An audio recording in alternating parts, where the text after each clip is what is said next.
You have been doing everything right. You opened your IRA decades ago. You contributed every single year. You played by the rules. And right now, sitting on a nest egg that took you 30, maybe 40 years to build, you feel like you are finally safe. But here is what nobody is telling you. There is a law already signed, already in motion, and it is pointing directly at your retirement account like a loaded gun. And if you do nothing, if you just keep doing what you have always been doing, by 2028, the government could be taking a chunk of your savings that you never planned to give them. This is not a theory. This is not some YouTube scare tactic. This is real. It is documented, and it is already affecting millions of Americans who have no idea it is coming. Welcome back to Smart Money and Retirement. I am glad you are here today, because what we are about to break down could be one of the most important conversations you have before you ever stop working. Let's talk about what I call the IRA time bomb. And trust me, the fuse is already burning. Here is where it starts. Most people who spent their careers saving inside a traditional IRA or a 401k did so because someone, a financial advisor, a magazine article, your HR department, told you that deferring taxes now means paying less later. The logic made sense. You are earning big in your 50s, so you defer. You retire, your income drops, you pull money out at a lower bracket. Beautiful plan. Clean, logical, effective. Except the government quietly changed the math on you. In 2019, the Secure Act passed. Almost nobody outside of financial circles paid attention to it. And then in 2022, Secure 2.0 came along and finished what the first one started. Together, these two pieces of legislation did something that most retirees have not fully processed yet. They pushed the age for required minimum distributions, RMDs, from 70.5 all the way to 73. And by 2033, it goes to 75. Now on the surface, that sounds like great news, right? More time to let the money grow. More flexibility. Less pressure. That is exactly what they want you to think. Here is the real story. Every single year that you delay taking money out of that traditional account, the balance keeps growing, tax deferred, and the IRS is not sitting around being patient out of kindness. They are letting the pot get bigger because when the bill finally comes due, and it will come due, they collect a percentage. And if that percentage is applied to a much larger number, guess who wins? It is not you. Think about this practically. Let's say you have $800,000 in your traditional IRA right now, and you are 65. You wait until 75 to start taking RMDs because the law now allows it.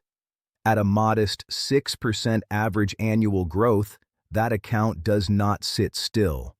By the time you are forced to start withdrawals, you could be looking at well over $1.5 million. And every single dollar that comes out gets taxed as ordinary income. That could easily push you into the 22 or even the 24% bracket when you factor in Social Security, interest, dividends, all of it stacking on top. And here is where it gets even uglier. Medicare.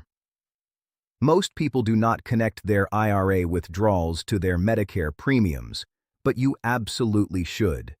There is something called IRMA, the Income-Related Monthly Adjustment Amount. And if your income crosses certain thresholds, your Medicare Part B and Part D premiums can jump by hundreds of dollars per month. We are not talking pocket change. Couples who cross the highest income threshold can pay over $600 extra per month combined, just in Medicare surcharges, per month. All because of money sitting in an account that grew too big while they were waiting. Now here is why 2028 specifically matters. That is the year the Tax Cuts and Jobs Act of 2017, the legislation that lowered individual tax brackets, is set to expire.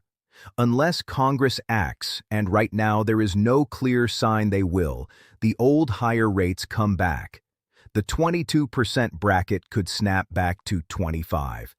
The 24 could go to 28. The 32 could jump to 33. And if you are sitting on a large traditional account and have been putting off Roth conversions because you thought the low rates would last forever, 2028 is the year the door slams shut. This is why financial planners who actually track legislation are screaming from the rooftops right now about Roth conversions. Not all at once. Not in a way that pushes you into a higher bracket than you need to be in, but strategically, systematically, in the years between now and that sunset date.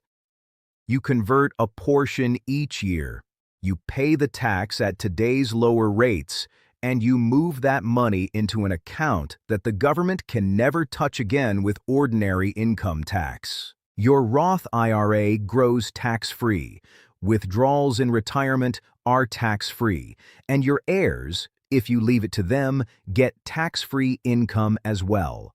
That is the hedge.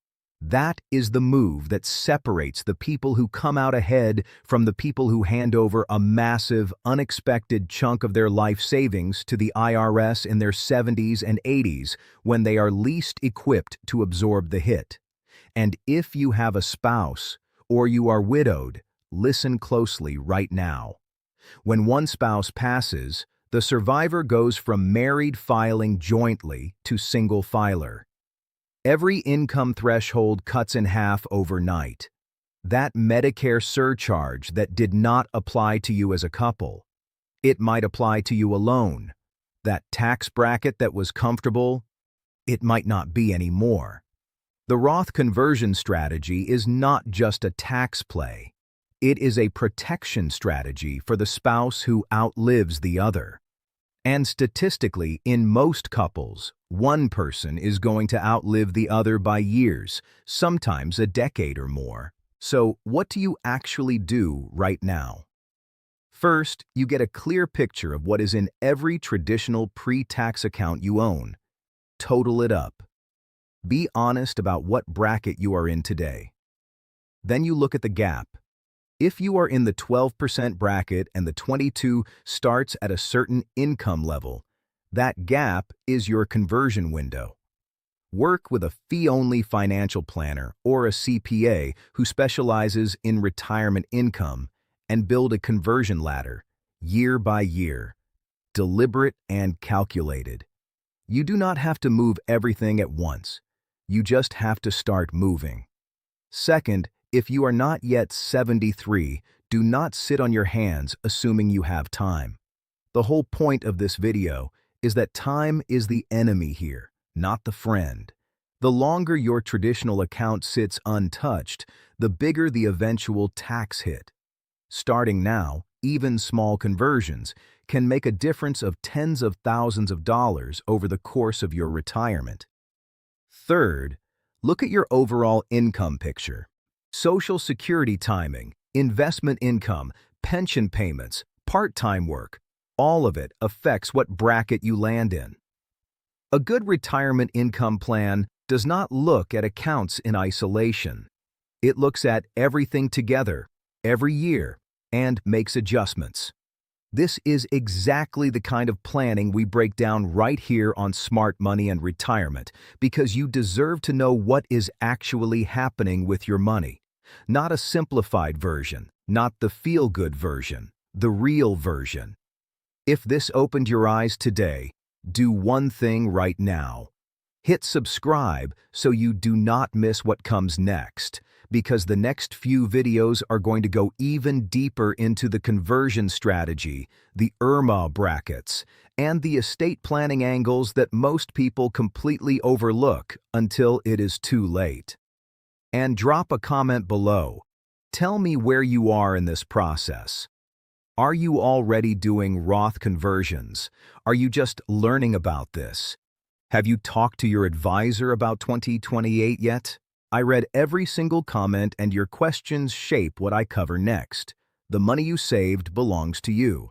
Let's make sure it stays that way. See you in the next one.